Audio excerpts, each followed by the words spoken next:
अहम और बड़ी खबर नाज़रीन को पहुंचा रहे हैं। लाइन ऑफ कंट्रोल पर भारत की मुतादिद पोस्टें तबाह कर दी गई हैं। सिक्योरिटी जरा के मुताबिक पाक फौज ने जबड़ी पोस्ट को भी तबाह कर दिया है। फुटेज में पोस्ट के तबाह होने के बाद धुआं उठते वाज़े तौर पे देखा जा सकता है।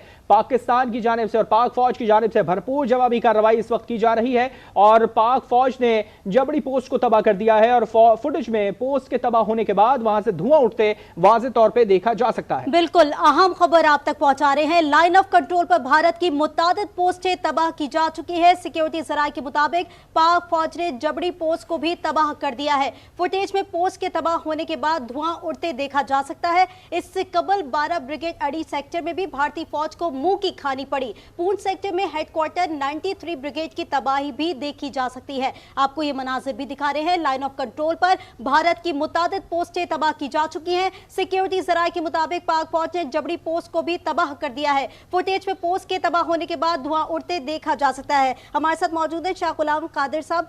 शाह गुलाम साहब, जिस तरीके से अभी एक के बाद एक जो खबर हमारे सामने आ रही है, पाक फौज की जवाबी कार्रवाइयां जारी है। लाइन ऑफ कंट्रोल पर भारत की मुतादिद पोस्टें तबाह कर दी हैं, क्या कहेंगे? देखिए ना, लाइन ऑफ कंट्रोल पे तो भारत को कल रात से ही शिकस्त हो गई। भारत की तमाम हरबे जो है वो इनकर्शन तो वो कर नहीं सके। उन्होंने फायरिंग करके पॉपुलेशन को डराने की कोशिश की।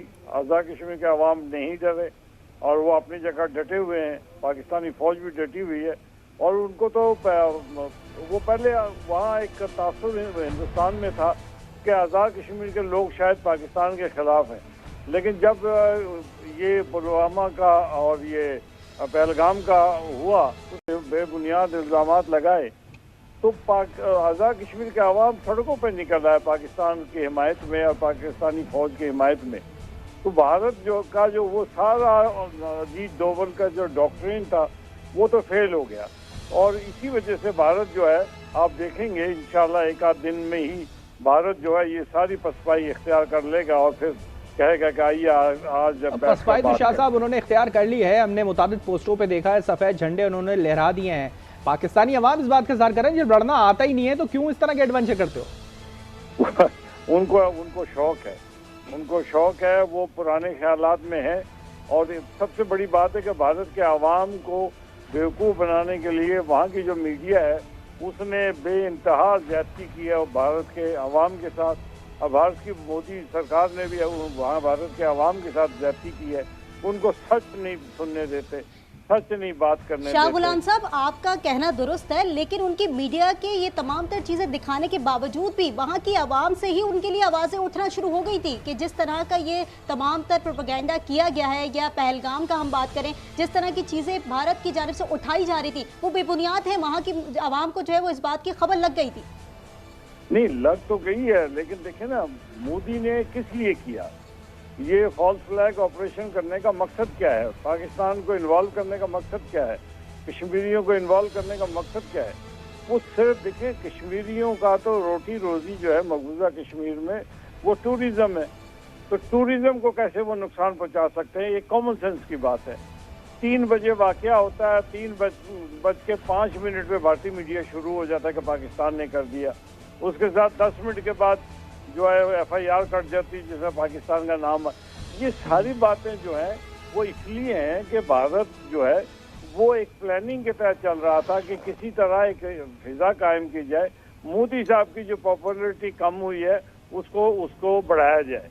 अच्छा शाह साहब, सारा ये हो क्यों रहा है? ये अभी आपने एक सवाल इस पर जिक्र करा कि हो क्यों रहा है। जहां तक बात है वहां के जो उनके सियासी मामलात हैं, बिहार इलेक्शन, आपकी भी नॉलेज में होगी ये चीज़, वहां के बिहार इलेक्शन हो रहे हैं। अब जिस तरह पहलगाम का मामला हुआ, वहां पे हमला हुआ, कितने लोग वहां पे मारे गए और अगले ही 1-2 रोज में वो बिहार पहुंच गए वहां पर वोटिंग लेने। अपने ही उनकी हुकूमत उन पे तनकीद कर रही है, अपना ही मीडिया फिर उनके ऊपर थोड़ा सा पॉइंट आउट उन्हें कर रहा है, ज्यादा नहीं कर सकता क्योंकि वहां गोदी मीडिया उसका।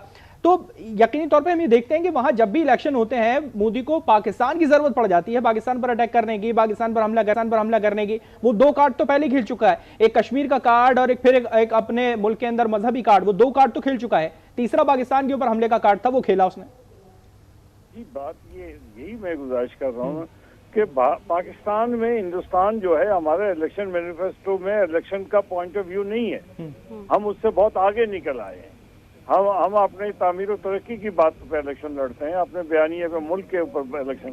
भारत में इलेक्शन लड़ा जाता है पाकिस्तान दुश्मनी पे, मुसलमान दुश्मनी पे, कश्मीर दुश्मनी पे, और इसको बीजेपी ने आरएसएस आइडियोलॉजी को अपनाते हुए उन्होंने ये काम किया है, और इसी चीज ने हमें जो है इसमें इन्वॉल्व किया। लेकिन इंशाअल्लाह ताला अल्लाह तबारक ताला ने चाहा तो आप देखेंगे कि भारत को पसपाई होगी और मोदी जी अब ज्यादा अरसा ठहर नहीं सकेंगे।